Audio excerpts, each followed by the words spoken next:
সাবেক প্রধানমন্ত্রী শেখ হাসিনার সরকারের পতনের পর গ্রেফতার আওয়ামীপন্থী রথী মহারথীরা নানা প্রশ্নবাণে জর্জরিত। বর্তমানে ডিবি পুলিশের রিমান্ডে তারা দিচ্ছেন চাঞ্চল্যকর নানা তথ্য। এতে বেশি জেরার মুখে আছেন হাসিনা ঘনিষ্ঠ সাবেক ডেপুটি স্পিকার শামসুল হক টুকু, সাবেক প্রধানমন্ত্রীর বেসরকারি শিল্প ও বিনিয়োগ উপদেষ্টা সালমান এফ রহমান, সাবেক আইনমন্ত্রী আনিসুল হক, সাবেক তথ্য ও প্রযুক্তি প্রতিমন্ত্রী জুনায়েদ আহমেদ পলক এবং ন্যাশনাল টেলিকমিউনিকেশন মনিটরিং সেন্টারের সাবেক মহাপরিচালক মেজর জেনারেল অবসরপ্রাপ্ত জিয়াউল আহসান।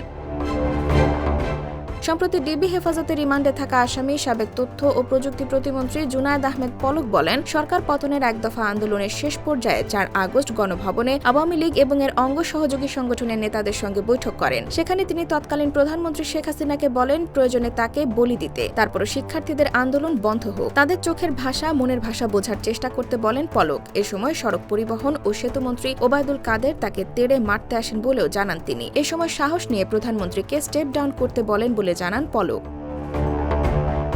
জিজ্ঞাসাবাদে পলক জানায়, আওয়ামী লীগকে মানুষ ঘৃণা করছে, থুতু দিচ্ছে বলায় তাকে গণভবন থেকে বের করে দেওয়া হয়। পলক ডিবিকে জানান, স্মার্ট বাংলাদেশ গঠনে 10 মিনিট স্কুলের সঙ্গে 5 বছর মেয়াদী সরকারের যে 500 কোটি টাকার চুক্তি ছিল সেটা তিনি বাতিল করতে চাননি। সাবেক শিক্ষামন্ত্রী মহিবুল হাসান চৌধুরী নওফেল জোর করে ওই চুক্তি বাতিল করিয়েছিলেন, কারণ ওই স্কুলের অন্যতম কর্ণধার আয়মান সাদিক আন্দোলনকারী ছাত্রদের পক্ষে ফেসবুকে স্ট্যাটাস দিয়েছিলেন, তারা তাদের ফেসবুক প্রোফাইল লাল করেছিলেন।